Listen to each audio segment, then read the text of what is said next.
আল্লাহ নবীকে জিবরাইল বলছে, আল্লাহ নবী, এরা হচ্ছে আপনার উম্মতের ওই ব্যক্তি আপনি যখন দুনিয়া থেকে বিদায় নিয়ে চলে এসেছেন এই পারে, সেই সময় আপনার দিনকে, ধর্মকে তারা বিকৃত করেছে। কথা বুঝতে পারলেন না মনে হয়?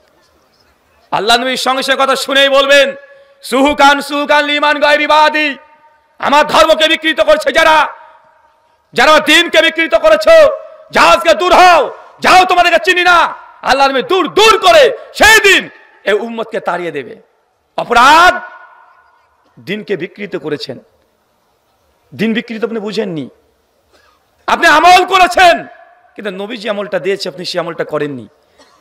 এই যে দিন বিকৃত করা, দিনকে পরিবর্তন করা, আল্লাহ নবী যে দিন দিয়েছে সে দিনের উপরে আপনি থাকেন নাই। নবী দিয়েছে একটা, আপনি করেছেন আর একটা, এটার নাম ধর্ম নয়। আল্লাহ নবী যেটা দিয়েছে আপনাকে ওটা করতে হবে। আল্লাহ নবী এই জন্য বলছেন, সেই দিন এই মানুষকে দূর দূর করে তাড়িয়ে দেবো। সুহুকান সুহুকান লিমান গায়রি বাদি, যারা দিনকে পরিবর্তন করেছো, আজ তোমাদের সঙ্গে আমার কোনো সম্পর্ক নাই। চাচা, আপনাকে দেখায় দিন বিকৃত কাকে বলে, দেখবেন। চলেন কয়েকটা উদাহরণ দিই, যেন আপনার ভেতরেও একটু ভয় তৈরি হয়, কিয়ামতের মাঠে যেন নবী আপনাকে ত্যাগ না করে। আল্লাহ নবী বলছেন, জামে তিরমিজি হাদিস না 2528, আফজালুল যিকরি লা ইলাহা ইল্লাল্লাহ, সবচেয়ে উত্তম জিকির কি? লা ইলাহা ইল্লাল্লাহ। এটা কে বলেছে? এটা আল্লাহ নবী বলেছেন, সহিহ সনদে প্রমাণিত। আর নবীর কথা মানে এটা শুধু নবীর ব্যক্তিগত কথা নয়, বরং এটা আল্লাহ সুবহানাহু ওয়া তাআলার অর্ডার অনুমতি আছে না নাই? ওয়া মা ইয়ানতিকু আনিল হাওয়া ইন হুয়া ইল্লা ওয়াহয়ুহা। আমার নবী তিনি নিজের তরফ থেকে ধর্মের ব্যাপারে কোনো কথাই বলে না। যা আমি আল্লাহ ওহী করি, আমার নবী শুধু সেটাই তিনি জানিয়ে দেয়। সে নাজম আয়াত নম্বর 53 এবং 54, সূরা নাজম 53 নম্বর সূরার 3 এবং 4 নম্বর আয়াত। তার মানে বোঝা গেল আল্লাহ নবী আমাদেরকে যে জিকির দিয়েছে বলছেন উত্তম জিকির।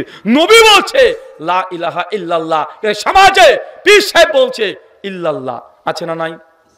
এটা দিনকে বিকৃত করা। কি করা? এটা দিনকে বিকৃত করা।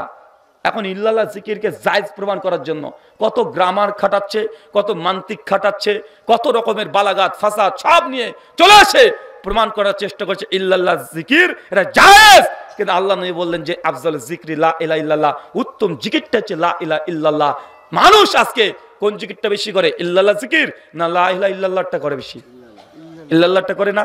আমি বিশ্বাস করি এটা আহলে হাদিস সমাজে জিকির আজকার যত বেশি করা হয় তার 10 গুণ বেদাতীরা এই জিকিরটা বেশি করে। করে কি করে না? কথা বলেন। আল্লাহ নবী বলছেন সুহুকান সুহুকান লিমান গায়রি বাদি, যারা আমার দিন আমি যা দিয়েছি যারা পরিবর্তন করেছে, বিকৃত করেছো, তোদের সঙ্গে কোনো সম্পর্ক নেই। আপনি দুনিয়াতে মনে করছেন ভালো ইবাদত, ইবাদত ভালো, কিন্তু নবী দেয়নি, তার মানে নবী আপনার সেই সম্পর্ক কিয়ামতের মাঠে রাখবেন না। আল্লাহ সুবহানাহু ওয়া তাআলা বলছেন সূরা হাসর 59 আয়াত নম্বর 7, মা আতাকুমুর রাসূলু ফাখুযুহু ওয়া মা নাহাকুম আনহু ফান্তাহু। আমার নবী যা দেয় তুমি সেটাকে গ্রহণ করে, যা দেয় নাই সেটা বর্জন করে দাও। চাচা, নবী যে আমল দিয়েছে এটাতে আপনি খুশি কি খুশি নয়? আলহামদুলিল্লাহ তো বলছি, কিন্তু নামাজের পরে তো মারামারি করেন, আপনি করেন না?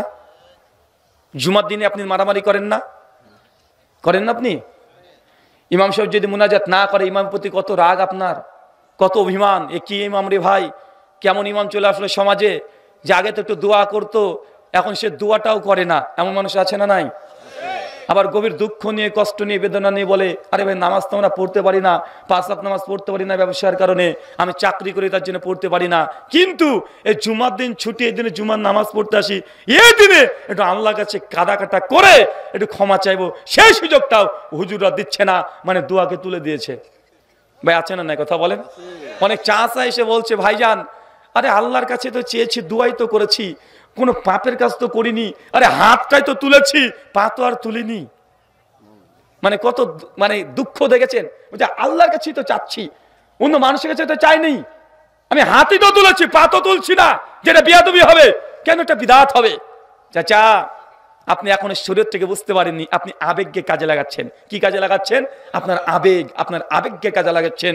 আপনাকে এতটুকু বুঝতে হবে, দ্বীন ইসলাম কমপ্লিট, নবী যা দিয়েছে ওইখানে আপনাকে খুশি হতে হবে।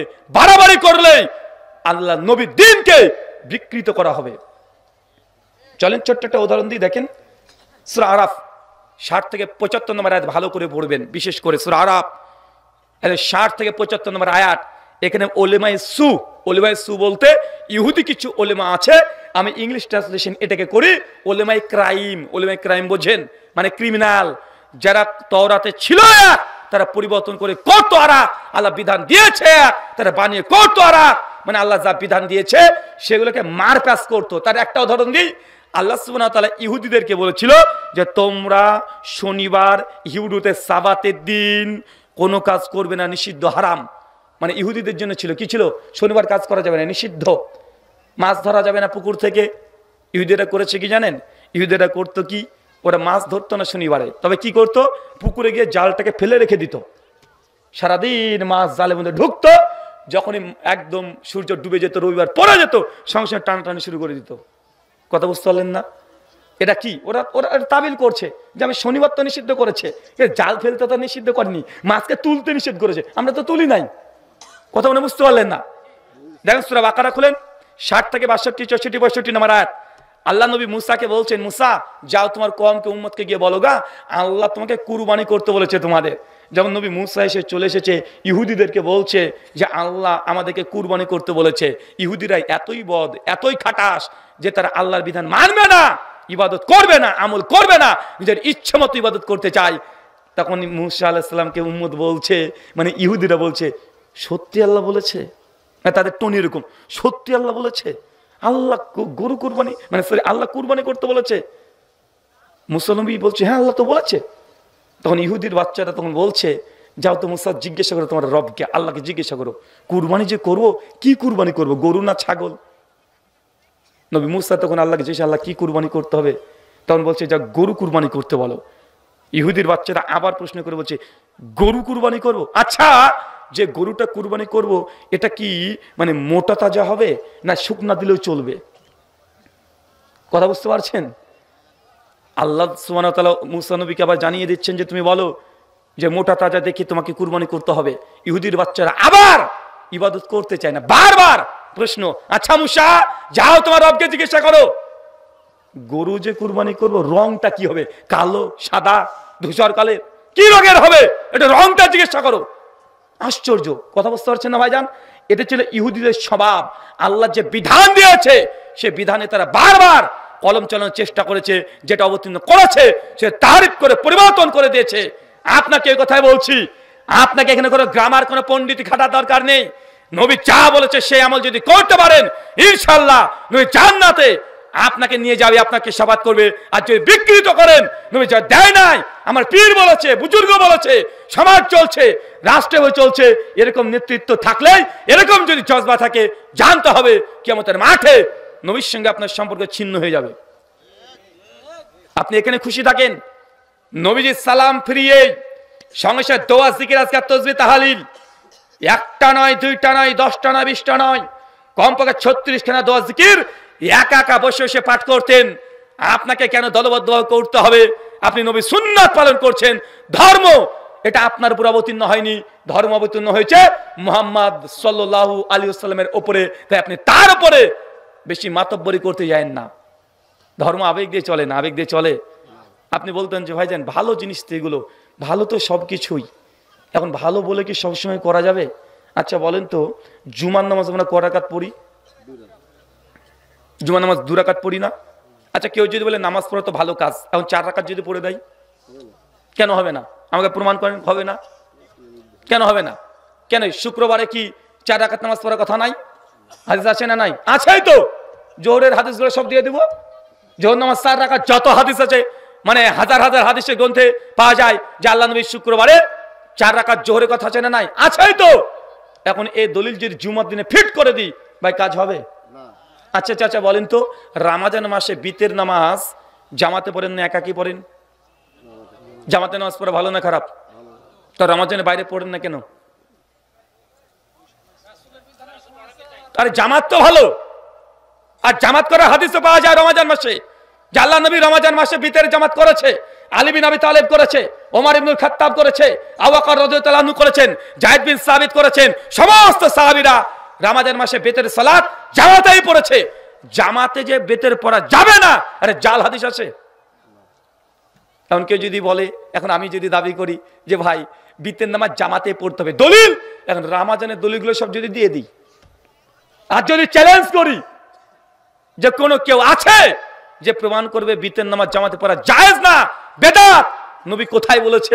কেউ দেখাতে পারবে? কথা বলেন, পারবে? পারবে না। কেন? কারণ এই যে আমি তৈরি করলাম, এটা আমি তৈরি করলাম। নবী 1400 বছর আগে বলবে কিভাবে? বলা কি সম্ভব? কথা বলেন। আজকে যদি আমি এটা যে ফতোয়া দিয়ে দিই জামাতে বেতের নামাজ 12 মাসই পড়তে হবে, দলিল আমি দলিল দেবো রমজান মাসের, তাহলে আপনারা কি বলবেন? আরে ভাই, এটা তো রমজান মাসে নবী পড়েছে, অন্য 11 মাস তো পড়েনি। আপনারা বলবেন কি বলবেন না? ঠিক একই ভাবে আপনি যখন বলছি যে ভাইজান হাত তুলে মুনাজাত ফরজ নামাজের পরে করিয়েন না, তখন আমাদেরকে হাজার হাজার দলিলের পাহাড় নিচে ফেলে দেওয়া হচ্ছে। এই দেখেন আল্লাহ নবী সহিহ বুখারীর 1010 নম্বর হাদিস, নবী হাত তুলে মুনাজাত করেছে, দেখিয়ে দিচ্ছে। আসলে আছে, খোলেন সহিহ বুখারী 1009-10 নম্বর হাদিস। একদম বৃষ্টি প্রার্থনা সালাত, আল্লাহ নবী বৃষ্টি প্রার্থনা নামাজে পড়ে তিনি হাত তুলে দোয়া করলেন। এখন আমরা যতই বলছি ভাই এটা তো বৃষ্টি প্রার্থনার নামাজের দোয়া রে ভাই, এটা বৃষ্টি প্রার্থনার নামাজে নবী হাত তুলে দোয়া করেছে। ওটা করেছে তো, এটা হচ্ছে আমাদের বাঙালির দলিল। দেখেছেন ভাইজান? মানে আপনার কষ্ট পাচ্ছেন মনে হয়। আচ্ছা আপনাকে আর একটা দেখাই। আচ্ছা আমাদের সমাজে একটা সমস্যা আছে না, যে জিকির সালাম দেব, এটা আছে না ভাইজান? এই যে কিয়াম করে আছে না সমাজে অনেক। এখন আমরা আহলে হাদিস করি না, তার জন্য আমাদেরকে ওয়াহাবি, লামাযাবি, গায়র মুকাল্লিদ কি না জানি বলে রে ভাই। ভাই আমরা চাই নবীর সুন্নাত পালন করতে, এখন তাদের বাপদাদার ফ্যাক্টরিতে তৈরি করে কোনো সুন্নাত পালন করি না বিধায় আমাদেরকে ইংরেজের দাল পর্যন্ত অনেক মানুষে বলে, কি বলে না বলে। এখন কেউ যদি যুক্তি দিয়ে প্রমাণ করে, আমি যুক্তি দিই দলিল ভিত্তিক, আপনি একটা যুক্তি দিচ্ছি, দেখেন তো দলিলও দেবো যুক্তিও দেবো, আমার দলিলকে কেউ খণ্ডন করে দেখান তো। আচ্ছা নামাজে আত্তিহাতু, এটা কি সালাম? কি সালাম নয়? সালাম না? আত্তিহাতুর বৈঠকে যখন পড়ছেন এটা কি তাশাহুদ বলে না? এটা সালাম। তা আত্তিহাতুর বৈঠকে যখন বসছেন তো সালাম নামাজের মধ্যে দাঁড়িয়ে পড়ছেন না বসে? বসে পড়ছেন। এখন আমি এই দলিল বের করলাম, নে বুখারীর হাদিস, একদম সূরা আহজাব সূরা 33 আয়াত নম্বর 56, সহিহ বুখারীর কিতাবুত তাফসীরে আবু হুরায়রা থেকে হাদিস বর্ণনা আছে। তিনি বলছেন যে আল্লাহর নবী আমাদেরকে নামাজে কিভাবে সালাম দিতে হবে এটা শিক্ষা দিয়েছেন। একদম কোরআন মাজিদ যেমন পড়ে পড়ে তিনি শোনাতেন ওইভাবে শিক্ষা দিয়েছে। এটাই হচ্ছে আল্লাহর নবী সালাম দিয়েছেন বসে বসে। কি করে? কথা বলেন। বসে বসে। সমাজে এক শ্রেণীর মানুষ হচ্ছে দাঁড়িয়ে দেয় না। এখন আমি বললাম নবী এখানে বসে দিয়েছে। আচ্ছা আমাদের সমাজে কেউ যে দাঁড়িয়ে দাঁড়িয়ে কোরআন পাঠ করে, মানুষ ভালো বলে না খারাপ বলে? খারাপ বলে না? কোরআন পাঠের আদব কি চাচা? বসে পড়া না? সবাই একমত, কেউ দ্বিমত পোষণ করবে? কোরআন মাজিদ পাঠ করার আদব হচ্ছে এটা যে আপনাকে বসে বসে পড়তে হবে, এটাই আদব। কিন্তু আপনাকে আমি একটা বলি, নামাজে দাঁড়িয়েছেন, আল্লাহু আকবার, আউযুবিল্লাহ, বিসমিল্লাহ, সানা পড়েছেন, এরপরে কি পড়েন? কোরআন কি কোরআন না? তারপরে কি পড়েন? অন্য একটা সূরা। কোরআন কি কোরআন না? তো নামাজে আপনি কি করলেন? সবচেয়ে শ্রেষ্ঠ ইবাদতে কোরআন মাজিদ পড়ছেন দাঁড়িয়ে। তাহলে আমি যদি এখন ফতোয়া দিয়ে দিই দাঁড়িয়ে দাঁড়িয়ে কোরআন পড়াই বাধ্যতামূলক, দাঁড়িয়ে পড়াই সুন্নাত, বসে পড়ার একটা হাদিস আপনি খুঁজে দেখাতে পারবেন না। আপনি চেষ্টা করেন, পারবেন না। যা আছে ওখানে বসার কথা নাই অথবা দাঁড়ানোর কথা নাই, কিন্তু নবী যেখানে কোরআন পড়াচ্ছে দাঁড়িয়ে পড়েছে। বুখারী, মুসলিম, আবু দাউদ, তিরমিজি, ইবনে মাজাহ, দারমি, দারকুতনি, বাইহাকি যা পাবেন সব জায়গায় দাঁড়িয়ে কোরআন মাজিদ পড়েছে। এখন এই দলিল ফিট করে যদি আমি এখানে ঢুকে দিই, কাজ হবে চাচা? তো এইগুলো তো আপনি ভালোই বুঝতে পারলেন, কিন্তু ওইটা বুঝলেন না কেন? ওইটা বুঝলেন না কেন? ওই যে আপনাকে বলছেন আল্লাহ নিয়ে বলেছেন ফরজ নামাজে পড়ে দোয়া বেশি কবুল হয়, এটা তিরমিজি হাদিস, অবশ্যই সহি ধরে নিলাম। 2 আবু দাউদের 1488 নম্বর হাদিস, ওখানে আল্লাহ নবী বলছেন বান্দা যদি 2 হাত তুলে আল্লাহর কাছে দোয়া চায় আল্লাহ খালি হাতে ফেরত দেয় নাই। এখন তিরমিজি থেকে আবু দাউদে দৌড় মেরেছে, কোথায়? কথা বলেন। তিরমিজি থেকে আবু দাউদে। এখন বলছে অতএব ইহা থেকে প্রমাণিত হলো ফরজ নামাজের পরে হাত তুলে মুনাজাত করা যায়। এখন একসঙ্গে করবো না, সবাই মিলে করব। চলে যাচ্ছে একদম তাবরানি আওসাদের মধ্যে, ওইখানে আছে নবী বলেছেন কেউ যদি জামাতের সহকারে যে দোয়া করে আল্লাহ সে দোয়া কবুল করে।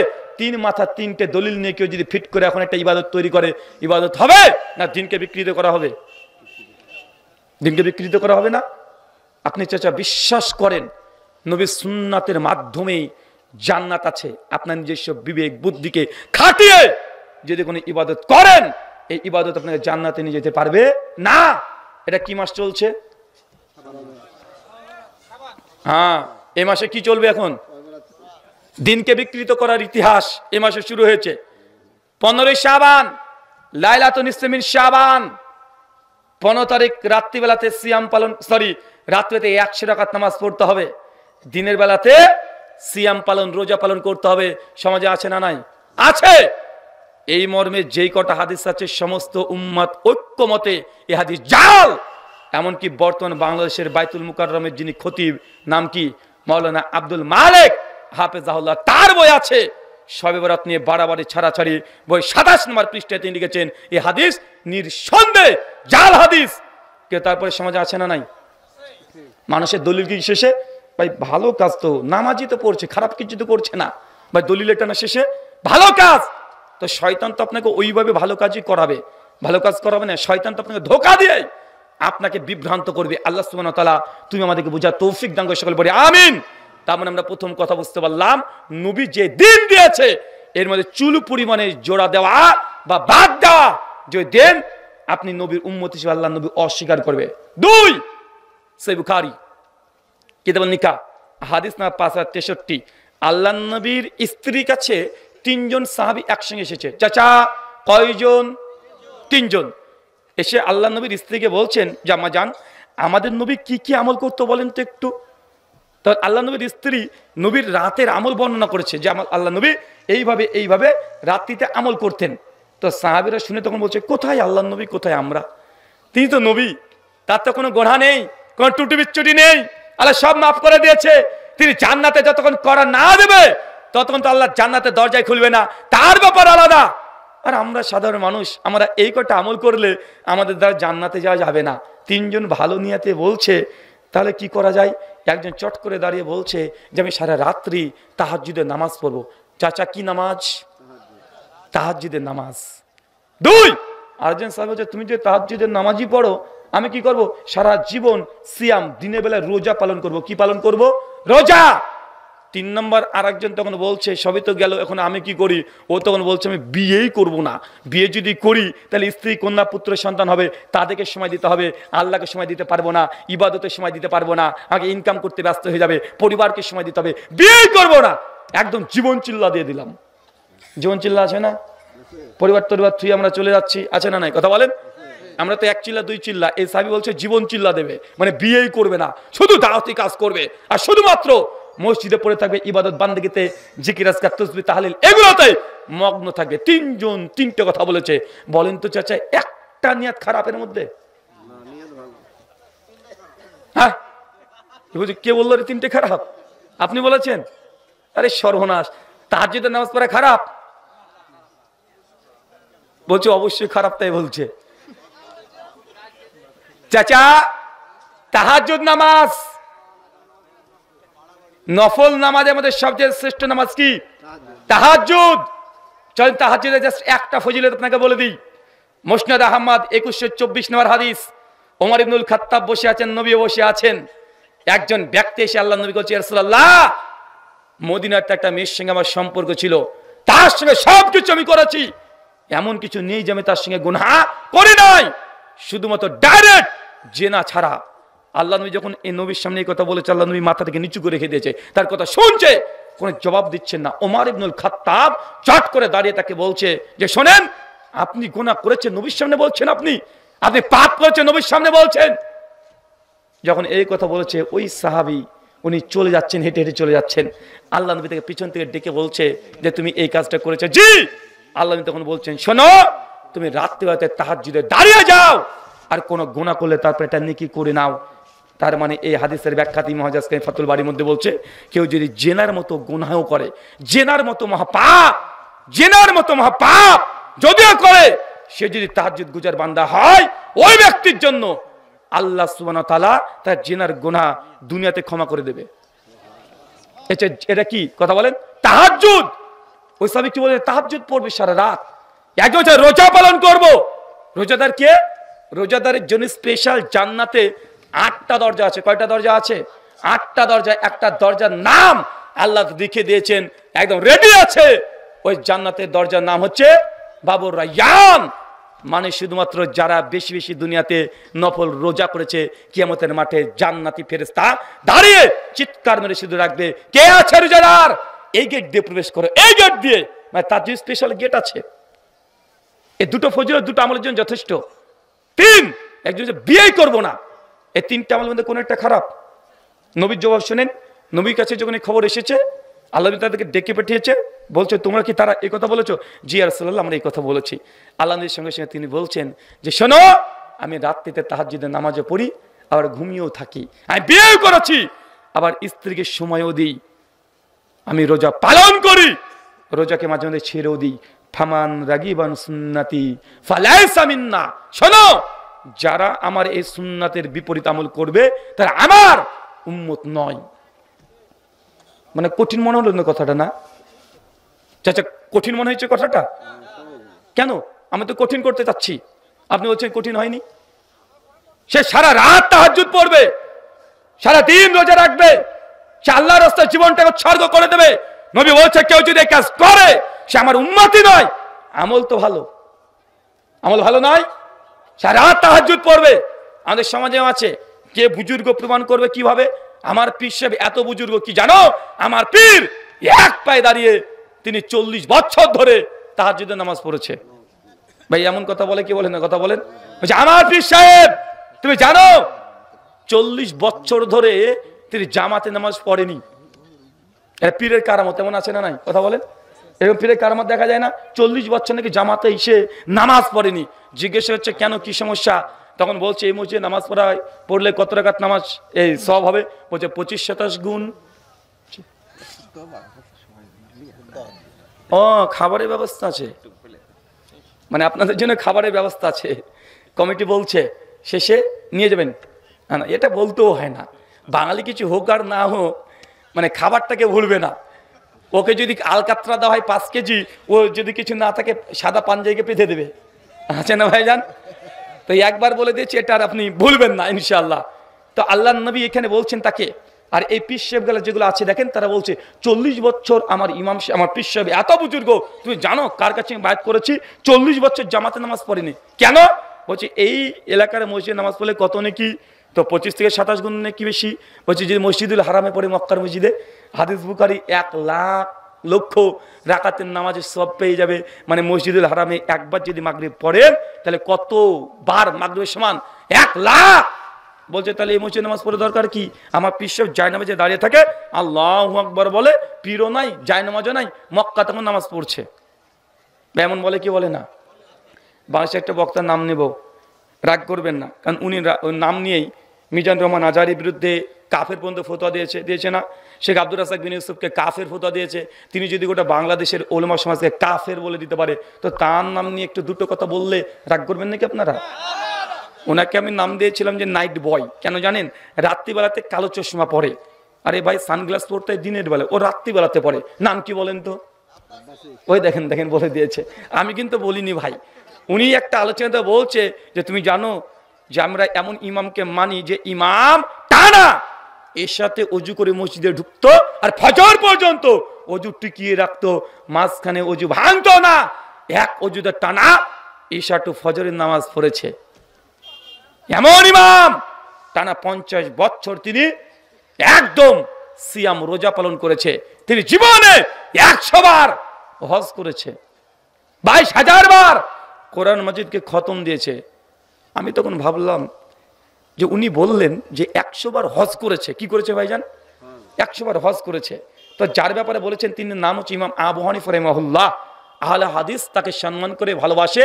ইমাম আবু হানিফার সঙ্গে যারা শত্রুতা করে আমরা তাদের সঙ্গে শত্রুতা ঘোষণা করি, যারা তাকে ভালোবাসে আমরা তাকে ভালোবাসি।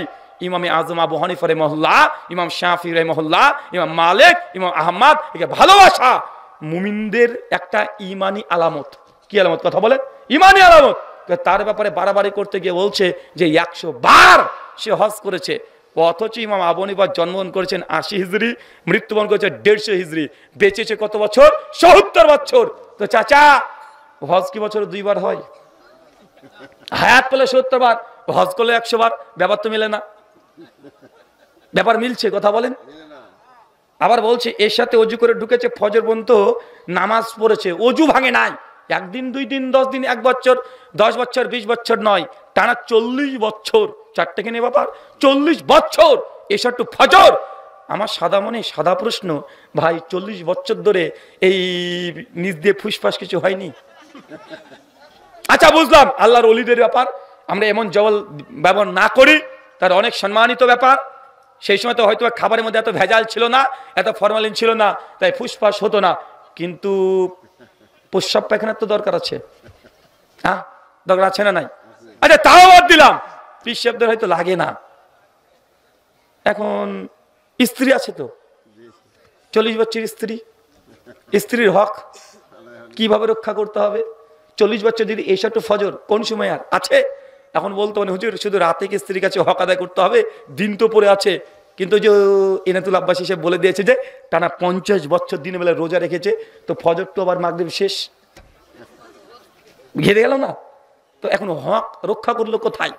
কোথায় হক রক্ষা করলো? আমার প্রশ্ন এগুলোই তোই নয়, আমার সাদা মনে একদম সাদা প্রশ্ন। চাচা বলেন তো, এই কেউ যদি অজু করেছে, অজু করার পরে ঘুমিয়ে গেছে, অজু আছে না গেছে? অজু ভেঙে যাবে না? সমস্ত উম্মতের ঐক্যমতে অজু করার পরে কেউ যদি ঘুমিয়ে যায়, অজু থাকে না, অজু ভেঙে যায়, তাই তো? আচ্ছা চাচা, তাহাজ্জুদের নামাজ কাকে বলে? মিনাল লাইলি ফাতাহাজ্জাদ বিহি, সূরা বনী ইসরাঈল আয়াত নাম্বার ৭৯। আল্লাহ বলছেন নবীর উপরে এই তাহাজ্জুদ নামাজকে তিনি বাধ্যতামূলক করে দিয়েছেন। তাহাজ্জুদ কাকে বলে? সবাই একমত, তাহাজ্জুদ বলে ওই নামাজকে যে নামাজ ঘুম থেকে উঠে পড়া হয়। কি করা হয়? তাহাজ্জুদের জন্য কি শর্ত? আরো জোরে, কি শর্ত? ঘুম থেকে ওঠাটা শর্ত। ফতোয়া শামীতে কিয়ামুল লাইলের অধ্যায়ে প্রথমেই মাসালা আলোচনা করেছে যে তাহাজ্জুদের জন্য পূর্বে ঘুম থেকে উঠে তারপরে 2 রাকাত করে নামাজ পড়তে হবে, এটাকে তাহাজ্জুদ বলে। কিন্তু কেউ যদি রাত্রিতে না ঘুমায়, সারা রাত যদি জেগে থাকে আর যদি নামাজ পড়ে, ওটা তাহাজ্জুদ নয়, ওটা নফল নামাজ হবে। কি নামাজ হবে? নফল নামাজ। তার মানে আমরা শিখলাম তাহাজ্জুদের জন্য ঘুম থেকে ওঠা শর্ত। যদি আহলে ইসলাম এই শর্ত লাগায় না, তারা এই শর্ত লাগিয়েছে। এখন আমার এবার প্রশ্নটা আপনি শোনেন, একটু বুঝেন তো। আচ্ছা, তাহাজ্জুদের জন্য কি শর্ত বললাম? ঘুম শর্ত। ঘুমালে কি থাকে না? তাহলে ইমাম আবু হানিফা রাহিমাহুল্লাহ যদি রাত্রিবেলাতে যদি তাহাজ্জুদ পড়ে, তাকে ঘুমাতে হয়েছে কি হয় নাই? যদি ঘুমায় কি থাকবে না? তাহলে বলছে যে না 40 বছর নাকি একজিতে এই শর্ত ফজর করে ফেলেছে। তার মানে বোঝা যাচ্ছে যে এটা বাস্তবতার সহিত বিরুদ্ধে কথা নাই। কথা বলেন, সনদের তাহকিক আমি করছি না। তারিখে বাগদাদের মধ্যে এই ঘটনা ইমাম খতিব বাগদাদি 463 হিজরিতে ইমাম আবু হানিফা রাহিমাহুল্লাহ জীবনীতে 13 নম্বর খণ্ডের 322 নম্বর পৃষ্ঠায় নিয়ে এসেছে। সনদ নিয়ে ডাইরেক্ট লাস্তালাও কোনো ভিত্তি নেই। কিন্তু তাহলে মতনের পরে যদি আমরা আলোচনা করতে যাই, এখানে ডাইরেক্ট বোঝা যাচ্ছে ইমাম আবু হানিফা রাহিমাহুল্লাহ তিনি তাহাজ্জুদ পড়তেন কি পড়তেন না? পড়তেন। যদি পড়তেন তাহলে তো রজু ভেঙেছে। কেন? ঘুমিয়ে গেলে তো রজু ভেঙে যায়। আর যদি না না না না না না না না না অজু টিকে অজু ছিল না, অজু ছিল সেটা ফজর, তাহলে বলতে পারতো তাহাজ্জুদ পড়েনি, নফল নামাজ পড়েছে। কথা বুঝতে পারলেন না মনে হয়? কোনটা টিকাবেন? যদি তাহাজ্জুদ টিকাতে যান অজু ভেঙে গেছে, আর অজু টিকাতে যান তাহাজ্জুদ ভেঙে গেছে। এখন যেটা ইচ্ছে সেটা করেন। আমি বলি যে ঘটনাটা ডাইরেক্ট ইমাম আবু হানিফার নামে মিথ্যা রচনা করা হয়েছে। কথা কি বুঝতে পারলেন আপনি? কারণ তিনি জানেন, তিনি এই হাদিসটা বুখারী জানেন না। আল্লাহ বলছেন যে সারা রাত তাহাজ্জুদের নামাজ পড়ে ফালাইসা মিন্না, তারা আমাদের দলভুক্ত না। সেই বুখারী হাদিস ইমাম আবু হানিফা তিনি জানতেন, ডাইরেক্ট তিনি জানতেন তিনি হাদিসের বিরুদ্ধে কোনো আমল করতে পারেন না। তার নামে মিথ্যা কথা এগুলো রচনা করা হয়েছে। গুনিয়াতুত তালেবিনের মুকদ্দমাতে আব্দুল কাদের জিলানী রাহিমাহুল্লাহর জীবনীতে লিখছে যে আব্দুল কাদের জিলানী রাহিমাহুল্লাহ তিনি কোরআন মাজিদ মায়ের পেটে থেকে 1 পারা 2 পারা নয় 22 পারা মুখস্থ করে বের হয়েছে। কত পারা? 22 পারা। আশ্চর্য, পেটের মধ্যে থেকে 22 পারা শেষ মুখস্থ করে ফেলেছে। সূরা নাহলের 78 নম্বর আয়াত খুলে দেখেন, আল্লাহ বলছে মানুষকে আমি মানুষের পেট থেকে বের করি, একদম কিছু জানে না এই মতো। কোরআন মানবো না কারামত মানবো? এখন বলেন কোনটা মানবো? কোরআন এক কথা বলে, সমাজ চলছে আর এক রকমের। নবীর জায়গাতে বড় বড় পীর বুজুর্গকে বসিয়ে দিয়েছি। আমরা এই জন্য বলেছি বর্তমান প্রেক্ষাপটে মুসলমানরা নবী সুন্নাত নামে নবী সুন্নাত মানছে না। সমাজের প্রচলিত রীতি প্রচলিত মানে যতগুলো মতবাদ আছে আমরা সেগুলো পেছনে ছুটছি না। চাচা এই হাদিসের দিকে আবার আসেন। সারা রাতে তাহাজ্জুদ নামাজ পড়া নাজায়েজ নয়, কিন্তু আপনি যদি প্রত্যেক দিন পড়েন তাহলে এটাকে বলা হয় হাদিসের ভাষায় বেদাত। এটা গুনাহ হবে। ব্যতিক্রমে 1 দিন 2 দিন পড়েছেন সমস্যা নেই। আরেকটু আপনাকে উসুল বুঝিয়ে দিই। আল্লাহ নবী সবুজ পোশাক পরেছেন, সবুজ টুপি পরেছেন। হাদিস বুখারী মুসলিম আবু দাউদ থেকে প্রমাণিত কিতাবুল লিবাসে আছে। কিন্তু কোন পীর যদি কোন আলেম যদি বলে আজ থেকে আমরা সবুজ পোশাকটাই পরবো, বাকি সব পোশাক বর্জন করে দেব, জানেন সবুজ পোশাক পরা কি জায়েজ কি না জায়েজ? জায়েজ। সুন্নাত কি সুন্নাত নয়? নবীও পড়েছেন আলহামদুলিল্লাহ। কিন্তু কেউ যদি বলে শুধু এটাই পরবো আর অন্য কোনো পোশাক পরবো না, এটা কি হলো? এটা কি হলো? এটা বাড়াবাড়ি হয়েছে কি হয়নি? মানে যে আমলটার যতটুকু গুরুত্ব, যেটা সুন্নাত সেটা সুন্নাতে গুরুত্ব দিতে হবে, যেটা ফরজ সেটা ফরজে গুরুত্ব দিতে হবে। মুস্তাহাব জিনিসকে যদি বাড়িয়ে আপনি ফরজ বানিয়ে দেন, এটা তখন হয়ে যায় কি? কথা বলে বেদাত। ঠিক তাহাজ্জুদ নামাজ রাত্রিবেলাতেই পড়তে হয়, এবং তাহাজ্জুদ নামাজ রাত্রিতে পড়বেন এটাই ভালো। তাহাজ্জুদ পড়ে ঘুমাতে হয়।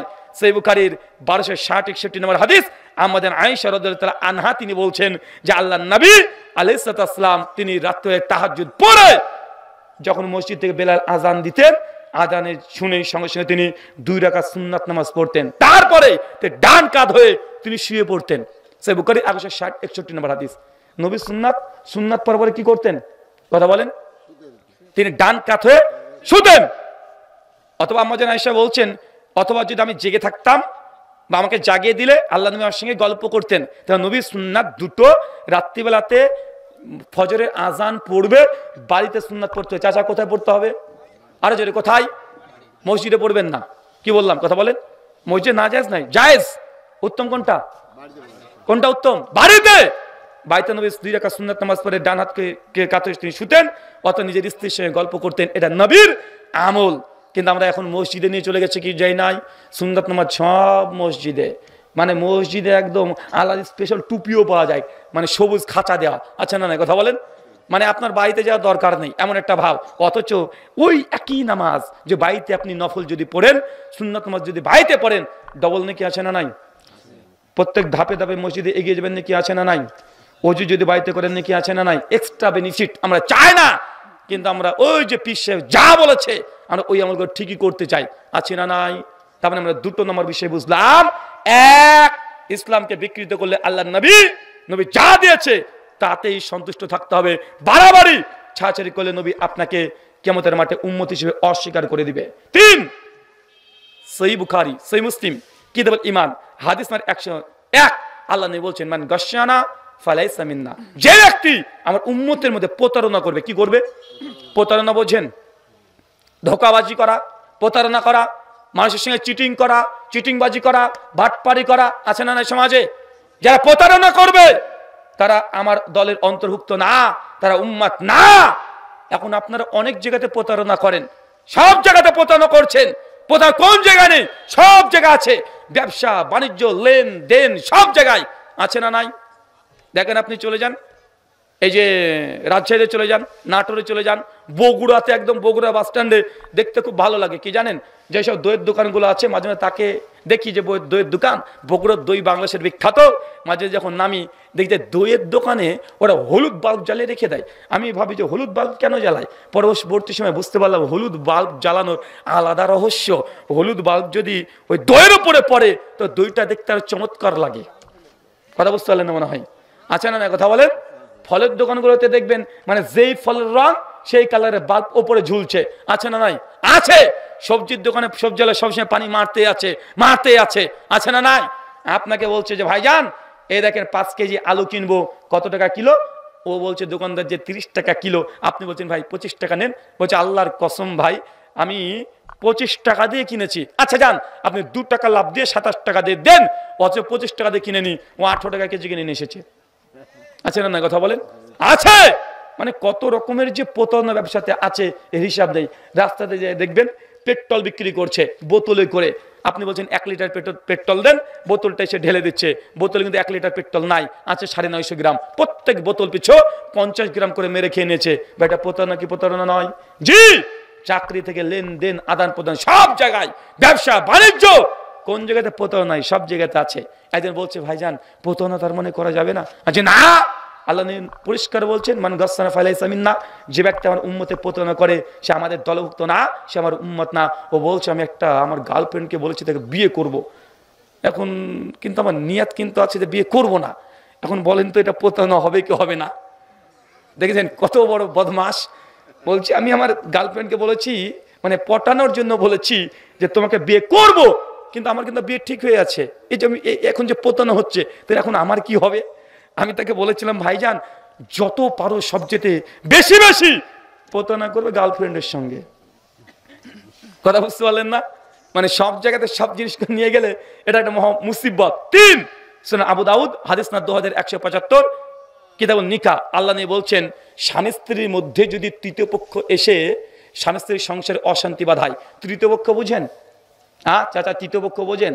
মানে দুজনের সংসার খুব ভালোই চলছে, পাশের বাড়ির দেখবেন চাচি আছে দাদি আছে ওই সব খুচুর খুচুর খুচুর খুচুর লাগায় যে তোমার শাশুড়ি এই করে, তোমার ননদ এই করে। অথবা মায়েদের উদ্দেশ্যে কথা, এই কথাটা মায়েদেরকে বলি, নতুন যারা বিবাহ করেছেন তাদের উদ্দেশ্যে বলি, বিয়ের পরে মেয়ে তার মায়ের কথা যেন না শোনে। কি বিষয়ে? শ্বশুর বাড়ি প্রসঙ্গে। কি বললাম বলেন তো? বুঝতে পারলেন? মানে বিয়ে হয়ে গেছে, নতুন বউ তুমি এখন তোমার মায়ের সঙ্গে তোমার শ্বশুর বাড়ির ব্যাপারে দুর্বল পয়েন্টগুলো বলবে না যদি সংসারকে টিকিয়ে রাখতে চাও। 2 তোমার মা যদি কোনো কথা তোমার শ্বশুর বাড়ির প্রসঙ্গে বলে তাহলে ওই কথাগুলো শ্বশুর বাড়িতে বলা যাবে না, আর মায়ের কথাগুলো সিরিয়াস নেওয়া যাবে না। আর মা যতটুক খালার কথা শোনা যাবে না, কানে আঙুল দিতে হবে। মানে ইনি হচ্ছেন মাস্টার, মেয়েদের সংসার ভাঙার সবচাইতে বড় মাস্টার হচ্ছে এই মা আর খালা। কঠিন লাগতে পারে কথাটা, কিন্তু এটা বাস্তব। অধিকাংশ সংসারে আমরা দেখেছি তালাকের যখন ফতোয়া আসে বা তালাক ডিভোর্সের ফতোয়া আসে, এই কারণটা সবচেয়ে বেশি দেখি যে মেয়েকে তার খালা উল্টাপাল্টা বলেছে, অর্থাৎ তার মা উল্টাপাল্টা বলেছে, তোর শাশুড়ি খারাপ, তোর দেওয়ার খারাপ, তোর ননদ খারাপ, তোর এই খারাপ ওই খারাপ করে মেয়েটার মাথাকে শেষ করে দেয়। আল্লাহ নিয়ে বলছেন দুজন স্বামী স্ত্রীর মধ্যে তৃতীয় পক্ষ কেউ যদি এসে সংসারকে যদি দ্বন্দ্ব লাগিয়ে দেয়, এই ব্যক্তি ফালাইসা মিন্না, আমাদের দলভুক্ত না। চুগলখড়ি ছাড়তে হবে, সংসারে কি ছাড়তে হবে? চুগলখড়িটা ছাড়তে হবে। 2 মা বাবার উদ্দেশ্যে আমার একটা পরামর্শ, মা বাবা দুজন। আমাদের বাঙালি মায়েদের মধ্যে কি সমস্যা জানেন? আমাদের বাঙালি মায়েদের মধ্যে সবচেয়ে সমস্যা বেশি যে ছেলেকে যখন বিয়ে দিয়ে দেয়, ছেলেটা বিয়ে করে বউকে নিয়ে এসে এখন স্ত্রীর সঙ্গে সময় দিচ্ছে, এখন স্বাভাবিকভাবে মাকে আর সেভাবে সময় দিতে পারে না। এখন মা ভাবছে যে আমার ছেলেটা পর হয়ে গেছে, আমার ছেলেটাকে চুরি করে নিয়েছে, আমার ছেলেটা বউর দিকে চলে গেছে, আমার দিকে আর নাই। ভাই এমন আছে না? নাই কথা বলেন তো। মাকে বোঝার দরকার ছিল যে মা তুমি বিয়ে দিয়েছো কেন? তুমি বিয়েটা দিয়েছো তো তোমার ছেলের সঙ্গে ওই মেয়েটার যে ওর হওয়ার জন্যই। এখন বিয়ে দেওয়ার পরে বলছে ছেলে আমার পর হয়ে গেল, ছেলে আমার কথা শোনে না, বই টানে। ভাই এমন সমাজ আছে না? নাই? আছে। বিয়ের পরে সংসারকে যে টিকিয়ে রাখতে চান, মায়েদেরকে বলি, বাবাদেরকে বলি, মা বাবা হচ্ছে সূর্যের ন্যায়। কিসের ন্যায়? সূর্য। তার দূর থেকে আলো দিবে, পরিবার আলোকিত হবে। কিন্তু সূর্য যদি ঘরে ঢুকতে আসে পুরো ছারখার হয়ে যাবে না? তো বিয়ের পরে ছেলে মেয়ে তারা সংসার করবে, বৌমা ছেলে সংসার করবে, তারা হাসি খুশিতে থাকবে। মায়েরা বাইরে থেকে দেখে ভালো যদি কোনো পরামর্শ হয় বলবে, নচেত বলবে না। কেন? তাহলে মনে হয় এই আমাদের বর্তমান সমাজে এজ জেনারেশন একটা গ্যাপিং পড়ে যায়। মানে এখনকার ছেলেদের যে মেন্টালিটি, তাদের যা চিন্তাধারা, এখন আমি এই সমাজের চিন্তাধারার সঙ্গে খাপ খাওয়াতে পারবো কেন? কারণ আমিও তাদের সঙ্গে সঙ্গে চলছি। কিন্তু আমরা বাবা বর্তমান সময়কার ছেলে মেয়েদের এই যে মানে ইন্টেনশন, এগুলো বুঝতে পারবে কথা বলে পারবে না, এজ ডিফারেন্স হয়ে যায়। এই জন্য বাপ মাকে ছেলে মেয়ে বিয়ে হয়ে গেলে তাদেরকে ছেড়ে দেওয়ার দরকার। তোমরা সংসার করো, যদি কোনো কিছু খারাপ দেখে তখন তারা দূর থেকে তার সে বিষয়টাকে নিয়ে তারা সমাধান করবে। প্রত্যেকটা জায়গায় যদি বাবা মা যদি খোঁচাতে দিতে থাকে, এই সংসার আর টিকবে না। সে যখন আলাদা করে বাড়ি করবে, তার মা বাবারা বলবে ছেলে দেখো আমার কে আর ভাত দেয় না, বউকে নিয়ে আলাদা ভিন্ন হয়ে গেছে। ভাই সমাজে আছে না? নাই? আছে। তার মানে আমরা 4 নম্বর বিষয় বুঝলাম যে স্বামী স্ত্রীর মধ্যে তৃতীয় পক্ষ এসে কলকাঠি নাড়ালে এই ব্যক্তি 3 নম্বর ব্যক্তি যে নাড়াবে সে নবীর উম্মাত নয়। নবী এই কথা বলেছেন। আপনাদের মধ্যে এই রুমাল যাবে কালেকশনের ব্যাপারে অনেক কালেকশন হয়েছে আমরা জানি, আপনারা দিয়েছেন। আর যৎসমান্য কিছু কালেকশন যারা আছে হালাল ইনকাম যদি থাকে দিয়ে দেবেন। ছেলেরা যাচ্ছে, ঠিক আছে, পকেট থেকে বের করে দিয়ে দেন। 5 নম্বর সুনান তিরমিজি হাদিস না 2761, এই হাদিসটা আপনার জন্য। মুসলিম সমাজে বেশি দেখা যায়। আল্লাহ নিয়ে বলেছেন যে পুরুষ মানুষ এই দাড়ি থাকবে, চাচা কি থাকবে, একদম মেয়ে মানুষের মতো। মেয়ে মানুষ বোঝেন না? একদম মেয়ে মানুষের মতো ক্লিন শেভ, কিন্তু গোপটা আছে মোটা মোটা। আল্লাহ বলছেন লাইসা মিন্না, তার আমাদের দলভুক্ত না। মানে গোপ মোটা রেখে ভাব নিচ্ছে, এরকম আছে না? নাই? হ্যাঁ, এরকম স্টাইল করে না? মানে এরকম গোপ আছে মোটা মুসলমান। সহিহ বুখারী কিতাবুল লিবাস 5091 নম্বর হাদিস।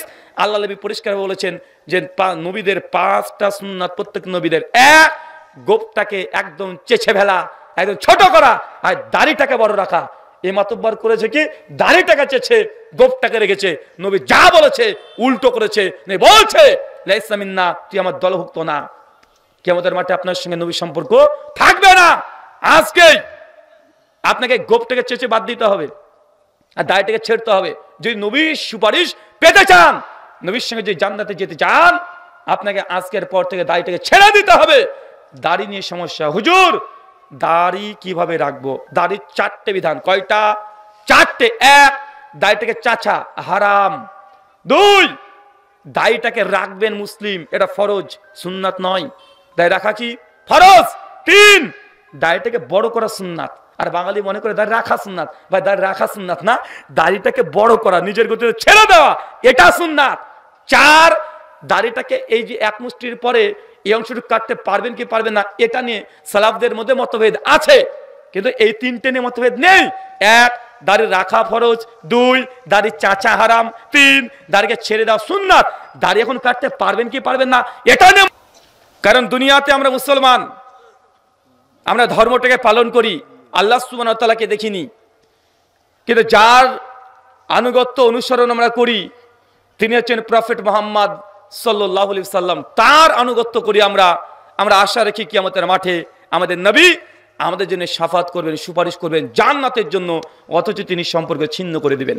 চলেন এ বিষয়ে গুরুত্বপূর্ণ কোরআনুল কারীম এবং হাদিসে মুবারাকা থেকে লম্বা আলোচনা করব না, কেননা আমার জানা মতে মুসলিম সমাজ, বাংলাদেশি আপনারা মুসলিম, অন্তত আমাদের ভারতীয় মুসলিমের চাইতে বাংলাদেশি মুসলিমরা ছোট থেকেই তারা ধর্মীয় শিক্ষাটা পেয়ে যায়। পান্না ভাইজান আপনারা ছোট থেকেই মক্তব, মাদ্রাসা, কোনো কিছু থেকে। আর আলহামদুলিল্লাহ বাংলাদেশ তো ওয়াজের ময়দান, মানে মানুষ ওয়াজ শুনতে পছন্দ করে, মানুষ আলোচনা শোনে, মানুক চায় না মানুক, ওয়াজের ময়দানে এসে বসে। অনেক জায়গা আছে মানুষ তো বসতেই চায় না, কিন্তু বাংলাদেশিদের মধ্যে এই একাগ্রতা আছে, ধর্মের প্রতি একটা অনুভূতি কাজ করে যে না একটু মজলিসে গিয়ে বসি, তারা আলোচনা শ্রবণ করে, এতটুক আপনাদের ভালো গুণ আছে। তাই আমি মনে করি যে আপনি ইসলামের এমন কোনো বিধান নেই যে আপনি জানেন না। নামাজ, রোজা, হজ, যাকাত, দান, সাদকা আপনার সব জানা আছে। কিভাবে জানাজা পড়তে হবে, 5 ওয়াক্ত সালাতের পদ্ধতি কি, কোনটা জায়েজ কোনটা না জায়েজ, বিড়ি সিগারেট জর্দা হারাম, সব কিছু জানা আছে। জানা নেই এমন কিছু নয়, কিন্তু আপনাকে যে জিনিসটা আপনার অন্তরে একটু ভয় দেখানোর চেষ্টা করছি, যে আপনি হৃদয় থেকে একটু ভয় করেন যে কিয়ামতের মাঠে নবী যদি আপনার সঙ্গে সম্পর্ক ছিন্ন করে দেয়, সেই দিন আপনার পাশে কে থাকবে?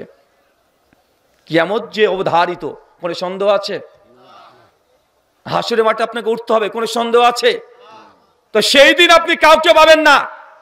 একাধিক আলোচনা শুনেছেন, বাবা তার সন্তানকে পরিত্যাগ করে দিয়ে চলে যাবে, মা তার নিজের জন্মদাত্রী সন্তানকে ত্যাগ করে চলে যাবে। তার মানে এই নয় যে মা তার সন্তানকে চিনতে পারবে না, চিনতে ঠিকই পারবে, চেনার পরে অস্বীকার করবে। কেন? সে কি ভয় কাজ করবে, যদি আমার সন্তান আজকে সে মায়া দেখিয়ে একটা যদি নেকি যদি চাই, একটা যদি চাই, তাহলে আমার কি হবে, এই ভয়ে মা তার সন্তানকে ত্যাগ করবে। এই ঘটনাগুলো আপনাদের কাছে নতুন নয়, বারবার এই আলোচনা শুনেছেন। সেই সময়তে একজন ব্যক্তি মাথা চেড়ে আপনার জন্য আকাঙ্ক্ষিত হবে, আপনার কাছে আসবে, তিনি আপনাকে একটু জান্নাতে নিয়ে যাওয়ার জন্য। নাম কি? সহিহ বুখারী হাদিস না 4911। আল্লাহ নবী বলছেন কিয়ামতের মাঠে যখন সমস্ত আল্লাহ সুবহানাহু ওয়া তাআলা কিয়ামত সংগঠিত করে দিবে, আসমান, জমিন, পাহাড়, পর্বত যা আছে সব ডিস্ট্রয়, ধ্বংস করে দেবে, কিচ্ছু থাকবে না। সেই দিন আল্লাহ সুবহানাহু ওয়া তাআলা কিয়ামতের মাঠে সমস্ত নবীরা অজ্ঞান অবস্থায় থাকবে। আমাদের নবী বলছেন, শেষ নবী তিনি বলছেন, হঠাৎ করে আমাকে আল্লাহ সুবহানাহু ওয়া তাআলা জীবন দেবেন, আমি উঠবো, উঠে দেখছি সবাই এদের সিজদারত অবস্থায় তারা কিয়ামতের মাঠে লুটিয়ে পড়ে আছে। প্রথম আমাকেই আল্লাহ সুবহানাহু ওয়া তাআলা কিয়ামতের মাঠে কবর ফেটে আমাকে উত্থিত করা হবে। কোন নবীকে কথা বলেন? কোন নবীকে তোলা হবে প্রথম? চিন্তা করে দেখেন, মাকাম আর মর্যাদা দেখেন, তিনি হচ্ছেন সর্বশেষ নবী, কিন্তু কিয়ামতের মাঠে তাকে প্রথম তোলা হবে। আল্লাহ নবী তারপরে বলছে চতুর্দিকে দেখবো সমস্ত নবী, তাদেরকে আস্তে আস্তে তারা উঠবে, আর তাদের পেছনে সমস্ত উম্মতরা থাকবে। আর এমতো পরিস্থিতিতে উম্মতরা যখন দেবে কিয়ামতের ময়দান, কোনো দিকে কোনো কিছু নেই, সঙ্গে সঙ্গে নবী আদম আলাইহিস সালামের কাছে সমস্ত উম্মত ছুটে চলে যাবে নবী আদমের কাছে। আদম আলাইহিস সালামকে গিয়ে বলবেন, আপনি আদম নবী, আল্লাহ আপনাকে প্রথম এই হাত দিয়ে তৈরি করেছে। আল্লাহ আপনার মাকাম মর্যাদা অনেক দিয়েছে। আল্লাহ যে রূহ আপনার মধ্যে প্রবেশ করিয়েছে। আজকে আমরা অনেক বিপদে আছি। নবী আদম আজকে আমাদেরকে সুপারিশ করেন, শাফাত করেন। দেখবেন শাফাতটা আপনি বুঝতে পারছেন না, কিয়ামতের মাঠে শাফাত যে কত গুরুত্বপূর্ণ এটা বুঝতে পারছেন না। বুঝতে তখন পারবেন যদি আপনার নিজের কলিজার টুকরা সন্তান যদি অসুস্থ হয়ে যায়। এখান থেকে আপনি যাবেন ঢাকাতে ইবনে সিনা হসপিটালে, আছে না ঢাকাতে? ঢাকাতে ধানমন্ডির পাশে ইবনে সিনা হসপিটাল আছে। ওই ইবনে সিনা যে হসপিটাল আছে, আপনি এখান থেকে রেফার করে দিয়েছে যে ঢাকাতে ইবনে সিনাতে আপনাকে যেতে হবে। গ্রাম থেকে আপনি যাচ্ছেন ঢাকাতে, কেউ চেনে না, আপনিও কাউকে চেনেন না। আপনি ওখানে যাওয়ার পরে যদি দেখেন যে ওই ইবনে সিনা হসপিটালে আপনাদের এই গ্রামেরই একজন ইবনে সিনা হসপিটালে সে বাবুর্চির কাজ করে অথবা ম্যাথর সুইপারের কাজ করে, ভাই তখন আপনার হৃদয়ে একটা প্রশান্তি কাজ করবে না? যখন আমার কেউ নেই কিন্তু একজনকে পেয়েছি, ওর কাছে আপনি যাবেন যে ভাইজান আমার সন্তান তো অসুস্থ, তুমি তো এখানে কাজ করো, তোমার সঙ্গে ডাক্তারের পরিচয় আছে? জি আছে, একটু বলে দাও না যেন আমার সন্তানকে ভালোভাবে সে ট্রিটমেন্ট করে বা আগে দেয়। ভাই এরকম আকাঙ্ক্ষা থাকে কি থাকে না? এই দুনিয়াতে যদি ছোট্ট একটা হসপিটালে একজন সুপারিশকারীকে পেয়ে আপনার মুখ উজ্জ্বল হয়ে যায়, আনন্দিত উল্লাসিত হন, কিয়ামতের সংকটময় সময় একজন ব্যক্তি আপনার কাছে আসবে শাফাত করার জন্য, তার নাম মুহাম্মদ সাল্লাল্লাহু আলাইহি ওয়াসাল্লাম। তিনি প্রথম উঠবেন, তারপর নবী আদমের কাছে সবাই ছুটে যাবে। নবী আদম আলাইহিস সালামের সঙ্গে সঙ্গে বলবে ইয়া নাফসি, ইয়া নাফসি, আজ আমার কি হয়, আজকে তোমাদেরকে শাফাত আমি করবো কিভাবে? কিন্তু আল্লাহ সুবহানাহু ওয়া তাআলা আমাকে যখন জান্নাতে আমি ছিলাম, আমাকে গাছে গাছে যেতে নিষেধ করেছিল, আমি সেদিন চলে গিয়েছিলাম। আজকে যদি আল্লাহ সুবহানাহু ওয়া তাআলা সেই বিষয়ে আমাকে জিজ্ঞাসা করে, আমি কি জবাব দেব? ইয়া নাফসি, না না না, আমার দ্বারা হবে না, তোমরা যাও, আমার কাছ থেকে চলে যাও, এই কাজের দায়িত্ব আমি নিতে পারবো না, এত বড় ভার আমাদের সম্ভব নয়, কারণ আল্লাহ আমাকে প্রশ্ন করলে আমারই জবাব নেই, তোমাদের হয়ে আমি কি জবাব দেবো? সঙ্গে সঙ্গে নবী আদম বলবেন ওই দেখো দেখো নবী নূহ দাঁড়িয়ে আছে, তার কাছে চলে যাও। সবাই ছুটে যাবে নবী নূহ আলাইহিস সালামের কাছে। চাচা চেনেন নবী নূহকে? চেনেন? নবী নূহ আলাইহিস সালাম পৃথিবীর প্রথম রাসূল, আল্লাহ প্রথম আসমানি কিতাব দিয়েছে।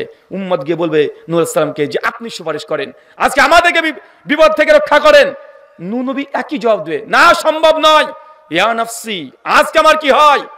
আল্লাহ আমাকেও সেই সময় আমি দোয়া করেছিলাম আল্লাহর কাছে, আল্লাহ আমার এই সন্তানকে নৌকোতে তুলি, কিন্তু আল্লাহ আমার এই দোয়াটাকে পছন্দ করেনি। আল্লাহ আমার পরে যদি সত্যি সে রাগ এখনো থাকে, আজকে আমাকে প্রশ্ন করে কি জবাব দেবো?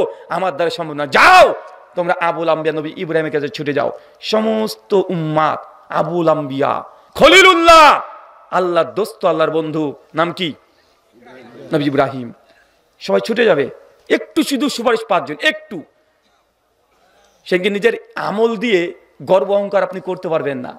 নিজের ইবাদত সেদিন আপনি সংসারের মধ্যে থাকবেন, সেই দিন আপনি শুধুমাত্র একটু চাইবেন কোন ক্রমে যদি আল্লাহ নবীর কাছ থেকে একটু সুপারিশ পাওয়া যায়, কেউ যদি আজকে সুপারিশ করে, এই জন্য আপনি ছুটে বেড়াবেন তন্ন তন্ন হয়ে, গোটা কিয়ামতের মাঠ আপনি ছুটে বেড়াবেন নবী ইব্রাহিমের কাছে। যখন সকলে যাবে গিয়ে বলে আপনি হচ্ছে ইব্রাহিম নবী, আল্লাহ সুবহানাহু ওয়া তাআলা আপনাকে খলিল তথা আল্লাহ দোস্ত হিসাবে স্বীকার করেছে, কোরআনে বলে দিয়েছে, আজকে আমাদেরকে একটু সুপারিশ করেন। নবী ইব্রাহিম একই জবাব দেবে, ইয়া নাফসি, আমার দ্বারা সম্ভব না, আমিও পারবো না, কারণ আমি জীবনে 3টে তাওরিয়া করেছিলাম। আমার সঙ্গে আমার স্ত্রী ছিল, জিজ্ঞেস করেছে কে? আমি বলেছিলাম বোন। আল্লাহ যদি সেই কথাতে যদি নারাজ থাকে আর আমাকে যদি প্রশ্ন করে যে তুমি কেন এই তাওরিয়া করেছো, আমি কি জবাব দেবো? আমার দ্বারা সম্ভব নয়, আমি পারবো না। তিনি এই ইয়া নাফসি ইয়া নাফসি করবে। চিন্তা করতে পারছেন? জিন্নার উপাধি আবুল আম্বিয়া, সমস্ত নবীদের পিতা, মাত্র 5-7 জন বাদ দিয়ে কোরআন মাজিদের যতগুলো নবীর নাম পাবেন তার 90% নবী নবী ইব্রাহিমের সন্তান। কার সন্তান? নবী ইব্রাহিমের সন্তান। আপনি যে কোনো নবী উঠে দেখেন 90% নবী ইব্রাহিমের সন্তান। তিনিও বলছেন যে আমার দ্বারা সম্ভব নয়, যাও তোমরা। নবী ইব্রাহিম ত্যাগ করে দিবেন, আরেকজনের কাছে যাবে, আরেকজনের কাছে।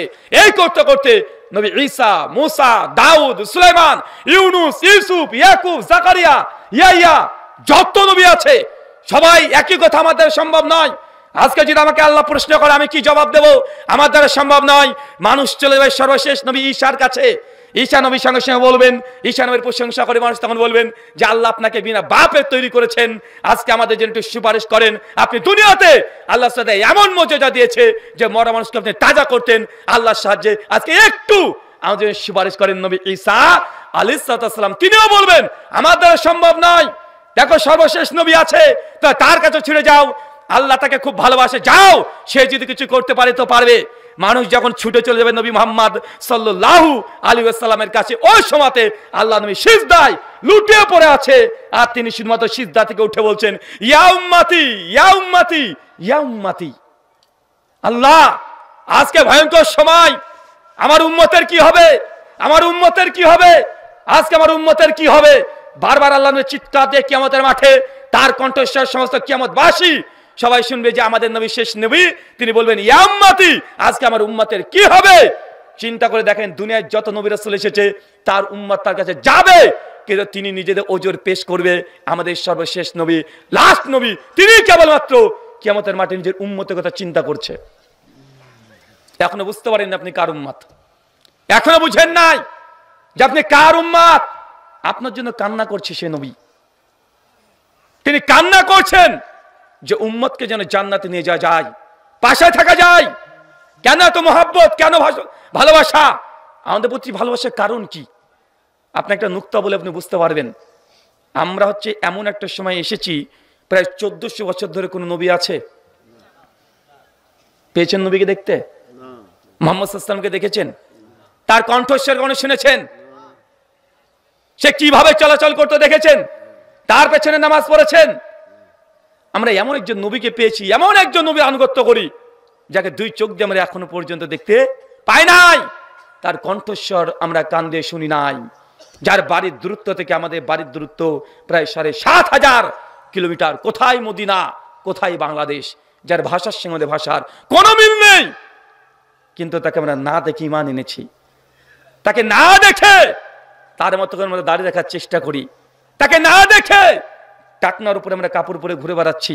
তার জন্যই মুসলমানদের কাছে যদি কেউ নবীর বিরুদ্ধে একটা কুটুমন্ত বাজে শব্দ করে, নিজের বাপের বিরুদ্ধে করলে মুসলমান মেনে নাই, কিন্তু নবীর বিরুদ্ধে কেউ যদি একটা বাজে শব্দ বলে মুসলিমদের রক্ত টক বক করে ফুটে। কেন? কারণ মুসলমান নবীকে ভালোবাসে। আজকে এত বড় আয়োজন কার জন্য? আজ গোটা বাংলাদেশে নাহলে কয়েক শত এরকম মাহফিল হচ্ছে না? কয়েক লক্ষের উপরে মসজিদ আছে, মাদ্রাসা আছে, লাখ লাখ মানুষের ধর্মের সঙ্গে সম্পৃক্ত আছে। কার জন্য এত বড় মাহফিল, এত বড় আয়োজন? আমার জন্য ঘিরে না। এই আলোচনা সভাটা আপনারা করেছেন মুহাম্মদ সাল্লাল্লাহু আলাইহি ওয়াসাল্লাম সম্পর্কে জানার জন্য। কার জন্য? বক্তার জন্য নয়, শুধুমাত্র আল্লাহ নবীকে জানবেন।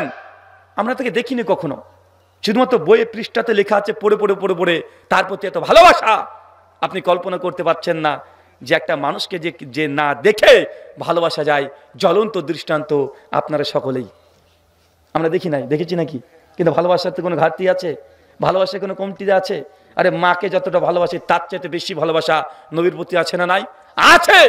কিন্তু কিয়ামতের মাঠে সেই নবী যদি আমাদেরকে ত্যাগ করে চলে যায়, সেই দিন কি হবে? যেদিন আল্লাহ নবী প্রথম উম্মতি উম্মতি করে চিৎকার মেরে উম্মতকে জান্নাতে নিয়ে যাওয়ার জন্য আল্লাহ নবী প্রস্তুত হবেন, সেই সময় আল্লাহ নবী আবার বলবেন এরা আমার উম্মত না। তাই তারা কত হতভাগা, সে কারণগুলো জানার দরকার আছে না নাই? এগুলো উদ্ঘাটন করার দরকার আছে। কোরআন হাদিস ঘেটে ঘেটে আমি আপনাদের কাছে কিছু শুধুমাত্র দলিল আদিল্লার মাধ্যমে প্রমাণ পেশ করব।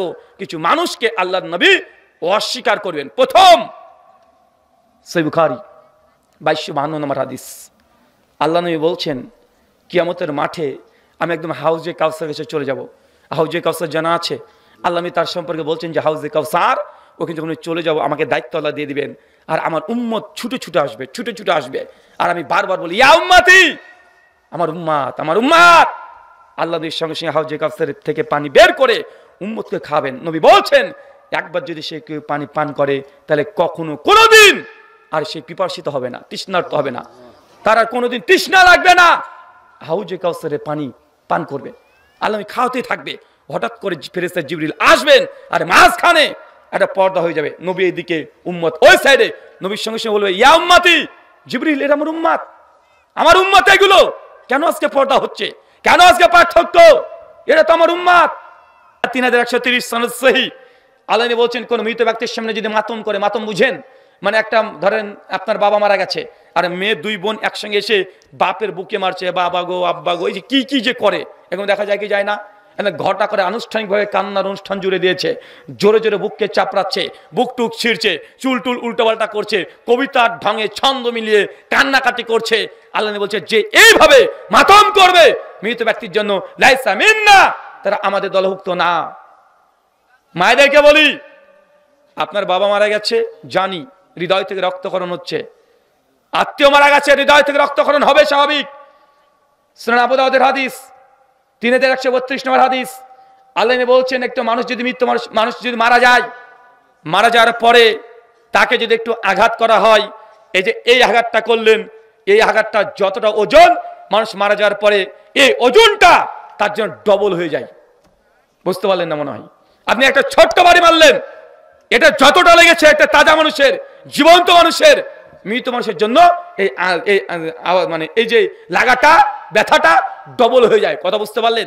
তার জন্য মৃত মানুষের কাছে গিয়ে বুক চাপড়ানো, তার জন্য কান্না করা, সেই বুখারী মুসলিমের হাদিস। মৃত ব্যক্তির জন্য কেউ যদি ক্রান্দন করে, চিৎকার মেরে কাঁদাকাটি করে, হাই হুপ্পিচ করে যদি কাঁদাকাটি করে, বুক আশ্রয়, আল্লাহ নবী বলছেন তাহলে মৃত ব্যক্তিকে ওই ব্যক্তির কারণে আযাব দেওয়া হবে। অবশ্যই কাঁদবেন, চোখ দিয়ে পানি আসবে, খুব বেশি কান্না চলে আসছে ওইখানে নাই, ঘরে চলে যান, আপনি কান্না করেন, সামনে নয়। কথা বুঝতে পারলেন? কারণ এই কাঁদন দিয়ে আপনার বাপের আপনি কল্যাণ করতে পারবেন না। কল্যাণ করার জন্য বাপের জন্য দোয়া আছে, দান আছে, সদকা আছে, এইগুলো দিয়ে বাপের প্রতি ভালোবাসা, মহাব্বত দেখান। কান্না করে আপনার মারা যাওয়া পিতার এক আন আপনি উপকার করতে পারবেন চাচা? পারবেন না। তার মানে বুঝতে পারলাম 7 নাম্বার, এই মোটামুটি 7খানা আমল। কয়টা আমল বলেছি? যে 7খানা আমল করলে আল্লাহ নবী আলাইহিস সালাম আপনাকে কিয়ামতের মাঠে সম্পর্ক ছিন্ন করে দেবে। যে 7খানা বলেছি, কেউ দাঁড়িয়ে বলতে পারবেন? কটা মুখস্থ হলো দেখি দেখি। হ্যাঁ, যদি বলতে পারেন 500 টাকা দেব। 7খানা, 1 ঘন্টা আলোচনা শুনেছেন, 500 টাকা দেওয়া হবে। দেখি ওঠেন, টাকা না বের করে উঠবে না। আবার গুগল করো না এতক্ষণের মধ্যে আবার। আচ্ছা, এগুলো প্রশ্ন না? আচ্ছা ঠিক আছে, উত্তর হবে। আচ্ছা জান, 1000 টাকা দেবো। আমি জানি পারবেন, ওই জন্য 1000 টাকা বলছি। এ দেখেন 1000 টাকা। আজকে মিডিয়া অংশগ্রহণ করতে পারবে, মানে মিডিয়া যারা আছে তোমরা। হ্যাঁ, আপনি বলবেন? এই গেল 7খানা, চেষ্টা করবো। আর যদি না পারো? না পারলে নাই, চেষ্টা তো করবো ইনশাআল্লাহ। আচ্ছা আচ্ছা, আমাকে দেবে? আচ্ছা বলো। 1 নম্বর আমল হচ্ছে রাসূলুল্লাহ সাল্লাল্লাহু আলাইহি ওয়াসাল্লাম যা করেছে সেটাই করতে হবে। এখানে হচ্ছে আপনি তাহাজ্জুদের কথা বলছেন, মাশাআল্লাহ। 2 হচ্ছে রাসূলুল্লাহ সাল্লাল্লাহু আলাইহি ওয়াসাল্লাম হাদিসের কথা বলা হয়েছে যে 3 জন সাহাবী এসে বলল যে, তুই শুধু পয়েন্ট বলো, ধরে ফেলবো। হ্যাঁ জি। সাহাবী বলল আমি কোনোদিন বিয়ে করব না, এবং আরেক সাহাবী বলল আমি সারা রাত হচ্ছে তাহাজ্জুদে জেগে থাকবো, মাশাআল্লাহ। এবং আরেক সাহাবী বলল আমি আমার জীবনটা কেটে দিব সব সময় হচ্ছে সালাত মানে সাওমের মাধ্যমে। তখন রাসূলুল্লাহ সাল্লাল্লাহু আলাইহি ওয়াসাল্লাম তাদেরকে ডাকলেন এবং বললেন, এই রাসূল সাল্লাল্লাহু আলাইহি ওয়াসাল্লাম তাদেরকে ডেকে বললেন, আর তোমার যদি সাওম থাকার যদি ইচ্ছা থাকে তাহলে একদিন পর পর থাকো। তখন সে সাহাবী বলল আমার হচ্ছে সংক্ষিপ্ত পয়েন্টটা বলো, সে সংক্ষিপ্ত পয়েন্টটা বলো। আচ্ছা, রাসূল সাল্লাল্লাহু আলাইহি ওয়াসাল্লাম এই সাওমের কথা হলো। তারপরে হচ্ছে রাসূল সাল্লাল্লাহু আলাইহি সাল্লামের যে বিয়ের কথা বললো। রাসূল সাল্লাল্লাহু আলাইহি সাল্লাম সেখানে রাসূল সাল্লাল্লাহু আলাইহি সাল্লাম 4টে স্ত্রী সাথে ছিল এবং অনেকগুলো বিয়ে করছে। রাসূল সাল্লাল্লাহু আলাইহি সাল্লাম যেখানে বিয়ে করছে কিন্তু সাহাবীরা সেখানে বলল যে আমি বিয়ে করব না। এটা হচ্ছে রাসূলের বিপরীতে চলে গেল, সেজন্য হচ্ছে এখানে বিপরীতে চলে গেল। আর রাসূল সাল্লাল্লাহু আলাইহি সাল্লাম যা করেনি সেটা করা যাবে না, সেই কথা এখানে বলা। আচ্ছা, 3 নম্বর হচ্ছে এই যে 3 নম্বর হচ্ছে কেউ ইশারাত 1000 টাকার ব্যাপার। হ্যাঁ, কেউ যেন আপনার পাশ থেকে টাচ দেন না। রাসূল সাল্লাল্লাহু আলাইহি ওয়াসাল্লাম তাহাজ্জুদের সালাত জেগে পড়েছেন, মানে তাহাজ্জুদের সালাত আদায় করেছেন এবং কি ঘুমিয়ে গেছেন। মাশাআল্লাহ। 4 শুধু পয়েন্টগুলো বল। 4 হচ্ছে হাত তুলে মোনাজাত করা। রাসূলুল্লাহ সাল্লাল্লাহু আলাইহি 5 তারপরে শুধু পয়েন্ট বললেই হবে। আচ্ছা 5 1000 টাকার ব্যাপার ভাই, কে বলিস না 5 থেকে। না সুন্দর হচ্ছে হবে হবে। আরে আমি তো এটা চাই, আমি চাই ওই 1000 টাকা নিয়ে নিক, ওই জন্য তো বলেছি। আর মিডিয়ারা সাক্ষী, আমি আলোচনার শেষে প্রশ্ন উত্তর রাখি, বা আলোচনার শেষে আমি কি বললাম এটাকে সংক্ষিপ্তভাবে, গোটা আলোচনা ভুলে গেল যে 6টা পয়েন্ট যেন না ভুলেন, এই জন্য 6টা পয়েন্ট আপনাকে বলে দেবো, কেউ বলতে বলে টাকা পাবেন, এটা নিশ্চয়ই জানেন। এখানে আছে সবে বরাত, এই রাসূলুল্লাহ সাল্লাল্লাহু আলাইহি। আচ্ছা 5 হয়ে গেছে। 6 পেছন থেকে একজন বলছে, আমি কিন্তু শুনতে পাচ্ছি, যদি বলে দেয় 6টা, ওনার কাছ থেকে 500 টাকা নেওয়া হবে। না, ঠিকই। আচ্ছা, তারপর 6 বলো। না আর মনে পড়ছে না। আর মনে পড়ছে না কি? আলহামদুলিল্লাহ পড়বো নাকি? হ্যাঁ, আর একটু শিখা দেন। সংসারে তৃতীয় ব্যক্তির আগমন। সংসার তৃতীয় ব্যক্তির আগমন টুকলি হয়েছে, এখন কি হবে? আলহামদুলিল্লাহ, উনি যে কথা পয়েন্ট বলেছেন তার মধ্যে হেডিং কয়েকটা ভুল হয়ে গেছে, আর আমার 1000 টাকা বেঁচে গেছে। কথা বুঝতে পারলেন? আচ্ছা, আর কে অংশগ্রহণ করবেন? আরেকজনকে চান্স দেবো, 1000 কি 2000 বলবো নাকি? তুমি মনে রাখবে কি কি বলেছো, কারণ আমি যখন বলবো শেষে যদি আবার বলো যে আমি তো সবগুলো বলেছি, আমাকে দিল না কেন, ওরকম যেন না হয়। আর কে বলবেন? ছেলে সুইচটা অফ করো। হবে না চাচা, একটা পারবেন না? কিরে ভাই, এখন আমাদের বাঙালিদের সমস্যা কি, আমরা আলোচনা শুনি, এই আলোচনা শুনতে শুনতে আমাদের হজম হয়ে মানে একদম তল দিয়ে বেরিয়ে চলে যায়।